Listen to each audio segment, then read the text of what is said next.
The governing body of Jehovah's Witnesses now seeks to replace the term disfellowshipping with the supposedly more scriptural term removal. This is little more than cosmetic rebranding. Considering the true nature of their shunning policies, it would be like putting lipstick on a pig. The change appears designed to placate governments that are increasingly scrutinizing the organization's hurtful policies. In several first world nations, those policies are now under formal judgment, with the potential consequences, including the loss of millions of dollars in funding and even the organization's legal status as a recognized religion. If the organization's policy on shunning truly originated with Jehovah God, then altering it by even one iota would be indefensible. To do so would be an admission of unfaithfulness, a willingness to bend under government pressure rather than remain loyal to divine direction. After all, have they not long taught that Jehovah's Witnesses should expect persecution from the wild beast? The simple fact is that Jehovah's Witnesses have never truly practiced biblical removal. Scripture does speak of keeping the congregation free from the leaven of sin, since allowing unrepentant wrongdoing to persist can corrupt the whole. Yet there is a way to protect the moral integrity of the congregation without forfeiting our Christianity, which is ultimately defined by love. Jesus said, "I am giving you a new commandment, that you love one another, just as I have loved you. You also love one another. By this all will know that you are my disciples, if you have love among yourselves." John 13:34 and 35.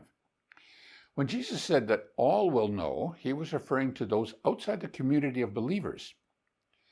Do those whom Jehovah's Witnesses label worldly people look at them and conclude that they are distinguished by loving concern for one another? The love of the Christ is grounded in the love the Father shows toward humanity, a love that is not limited to the faithful alone. As the scriptures state, but God recommends his own love to us in that while we were yet sinners, Christ died for us. Romans 5:8. Once a person is expelled from the organization of Jehovah's Witnesses, regardless of the reason, they are subjected to complete shunning. Even those who have committed no moral wrongdoing, but have simply chosen to leave, are treated the same. The organization calls this disassociation, but in practice it is disfellowshipping under another name. Members are told that this form of shunning is a loving provision. Yet if it were truly loving, a serious question must be asked. Why has it been associated with so many cases of profound psychological harm, including suicide? If you know of someone in your own circle who took their own life following disfellowshipping or disassociation, and you feel able to share, please consider doing so in the comments section. Such accounts help illuminate the real human cost of a practice that is repeatedly presented as an act of love. The fact that the governing body's policy promotes an extreme form of shunning does not mean that the opposite extreme, zero accountability, would be any better. The proper course lies between these two extremes, one that protects the congregation while doing everything reasonably possible to restore the sinner. Thus far, I've done 8 videos analyzing aspects and repercussions of the disfellowshipping or shunning policy of Jehovah's Witnesses. The first was over 2 years ago, but until now, I was not comfortable tackling the question of what Jesus actually wants us to do with an unrepentant sinner in our midst. The reason why I found it so hard to explain was that I was working on a false premise. The problem I had in defining how to apply Jesus' words in Matthew 18:15-17, which every elder in the community of Jehovah's Witnesses can recite from memory, is that I was still thinking in a religious context. That was the false premise I was laboring under. Jesus wasn't forming a religion. He was forming a faith-based community. In this community, all are equal. There are no leaders. The moment leaders emerge, religion is next, and then it becomes impossible to worship the Father in spirit and truth. The congregation in Corinth was starting down that path the path to forming a religion. We need to look at what Paul wrote to them and take heed that we follow his inspired direction. Now, I mean this, that every one of you says, I follow Paul, I follow Apollos, I follow Cephas, or I follow Christ. Is Christ divided? Was Paul crucified for you, or were you baptized in the name of Paul? 1 Corinthians 1, 12 and 13, Eastern Orthodox Bible. The Lord knows the reasoning of the wise, that it is worthless. Therefore, let no one boast in human beings.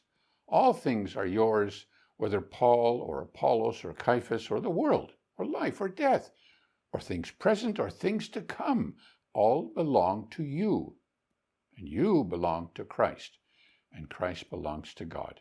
1 Corinthians 3, 20 to 23, EOB. Those Corinthian Christians were choosing to follow men, and that is dangerous because, as Paul writes, the Lord knows the reasoning of the wise, that it is worthless. I get people writing to me often with their interpretation of some Bible verse. That's fine, as long as we recognize it as an opinion, not a truth. I have opinions as well. We all do. Nothing wrong with that, as long as we don't convert our opinions into doctrine. That is what the governing body has done, and what all the leaders of the world's religions do. But as Paul wrote, the opinions or reasoning of men is worthless. Yet we have a natural desire and need to associate with like-minded believers. That is important, as the writer of Hebrews tells us. Let us consider how to stimulate each other to love and good works. Let us not abandon our own gatherings, which is the habit of some. Instead, consider one another, and even more as you see the day approaching. Hebrews 10, 24 and 25. The Bible doesn't refer to believers as Christians as much as it does holy ones. The latter term, hagion in Greek, appears about 40 times in the New Testament and refers to the condition of being set apart. We are set apart from the world. Being called hagion, holy ones, does not primarily describe moral perfection. Rather, it denotes separation for God's purpose. We are holy because God has claimed, consecrated, or set us apart, not because we are intrinsically flawless. That is why we call God our Father and refer to one another as brother or sister. We are family. So, as was the case in the first century, when we meet as a family unit, a family set apart from the world. Often the early disciples met in homes, shared meals together, sang songs of praise, and shared the Lord's Supper. It is that type of community that Jesus was referring to when he gave the command found in Matthew 18, 15 to 17. Let me explain why Jehovah's Witnesses get Matthew 18 wrong, and how we have to think and reason and be to get it right. Here's what Jesus said. Moreover, if your brother commits a sin, go lay bare his fault between you and him alone. If he listens to you, you have gained your brother. But if he does not listen, take along with you one or two more, in order that at the mouth of 2 or 3 witnesses every matter may be established. If he does not listen to them, speak to the congregation. If he does not listen even to the congregation, let him be to you as a man of the nations and as a tax collector.